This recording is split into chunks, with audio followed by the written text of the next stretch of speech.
Hello ಸ್ನೇಹಿತರೆ, ನನ್ನ ಹೆಸರು ಫರ್ಹಾನು ಮತ್ತು ನಾನು ಕರ್ನಾಟಕದ ಹುಬ್ಳಿಯಿಂದ ಬಂದಿದ್ದೀನಿ. ನಾನು ರಷ್ಯಾದಲ್ಲಿ ಇರುವ ಕ್ರೀಮಿಯಾ ಫೆಡರಲ್ ಯೂನಿವರ್ಸಿಟಿಯಿಂದ MBBS ಮಾಡುತ್ತಿದ್ದೀನಿ. ಈ ಯೂನಿವರ್ಸಿಟಿ ಬಹಳ ಉತ್ತಮವಾದದ್ದು. ಯಾಕಂದರೆ ಇದು ನಮಗೆ MBBS ಅನ್ನು ಅಫೋರ್ಡೆಬಲ್ ಫೀಸ್ನಲ್ಲಿ ಕಲಿಯುವ ಅವಕಾಶವನ್ನು ನೀಡುತ್ತದೆ. ಹಾಗೂ ನಾನು ಇಲ್ಲಿ ಇವಾಗಲೇ 8 ತಿಂಗಳು ಕಲಿಯುತ್ತಿದ್ದೀನಿ ಮತ್ತು ನನ್ನ ಎಕ್ಸ್ಪೀರಿಯನ್ಸ್ ಬಹಳ ಉತ್ತಮವಾಗಿದೆ. ಯಾಕಂದರೆ ಇದು ಸರ್ಕಾರಿ ಯೂನಿವರ್ಸಿಟಿ. ಇಲ್ಲಿ ಅಧ್ಯಾಪಕಗಳು, ಲೋಕಲ್ ಮೆಡಿಕಲ್ ಫ್ಯಾಕಲ್ಟೀಸ್ಗಳು ಹಾಗೂ ಟೀಚರ್ಸನ್ನು ವಿದ್ಯಾರ್ಥಿಗೆ ಸಹಾಯ ಮಾಡುತ್ತದೆ. ಇಲ್ಲಿ ಇರುವ ಹಾಸ್ಟೆಲ್ ಕೂಡ ತುಂಬ ಚೆನ್ನಾಗಿದೆ. ಇಲ್ಲಿ ಸಿಗುವ ರಷ್ಯನ್ ಫುಡನ್ನು ಚೆನ್ನಾಗಿದೆ ಹಾಗೂ ನಮಗೆ ರಷ್ಯನ್ಸ್ ಜೊತೆ ಕಮ್ಯುನಿಕೇಟ್ ಮಾಡೋದ ತೊಂದರೆ ಇಲ್ಲ. ಯಾಕಂದರೆ ಈ ಯೂನಿವರ್ಸಿಟಿ ನಮಗೆ ರಷ್ಯನ್ ಸ್ಪೀಕಿಂಗ್ ಕೋರ್ಸ್ ಕೊಡ್ತಾರೆ 3 ವರ್ಷಕ್ಕೆ.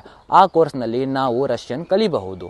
ಹಾಗೂ ನೀವು ವಿದ್ಯಾರ್ಥಿ ನೀಟ್ ಕ್ಲಿಯರ್ ಮಾಡಿದ್ದೀರಾ, ಆದರೆ ಇಂಡಿಯಾದಲ್ಲಿ ಹೈ ಕಟ್ ಆಫ್ದಿಂದ ಗೌರ್ಮೆಂಟ್ ಸೀಟ್ ಸಿಗಲಿಲ್ಲ. ಈ ಸಂದರ್ಭದಲ್ಲಿ ನಿಮ್ಮ ಡ್ರೀಮ್ ಐತೆ MBBS ಪರ್ಸ್ಯೂ ಮಾಡೋಕೆ.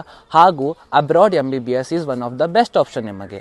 ಯಾಕಂದರೆ ಅಬ್ರಾಡ್ MBBSನಲ್ಲಿ ನೀವು ಅಫೋರ್ಡೆಬಲ್ ಫೀಸ್ನಲ್ಲಿ MBBS ಮಾಡಬಹುದು. ಹಾಗಿದ್ದರೆ ಅಬ್ರಾಡ್ MBBSನಲ್ಲಿ ಒಂದು best country from me is Russia. ಯಾಕಂದರೆ ರಷ್ಯಾದಲ್ಲಿ ನಿಮಗೆ ಅಫೋರ್ಡೆಬಲ್ ಫೀಸ್ನಲ್ಲಿ MBBS ಪರ್ಸ್ಯೂ ಮಾಡ್ಬೋದು. ಹಾಗಿದ್ದರೆ ಎಕ್ಸ್ಪೀರಿಯನ್ಸು ನಿಮ್ಗೆ ಚೆನ್ನಾಗಿ ಸಿಗುತ್ತದೆ. ಫಾರ್ ಮೋರ್ ಡೀಟೇಲ್ಸ್ ಇಲ್ಲಿ ಇರುವ ಕಾಂಟ್ಯಾಕ್ಟ್ ನಂಬರಿಗೆ ಕಾಲ್ ಮಾಡಿ, ಇಲ್ಲಾಂದರೆ ಮೆಸೇಜ್ ಮಾಡಿ. Thank you.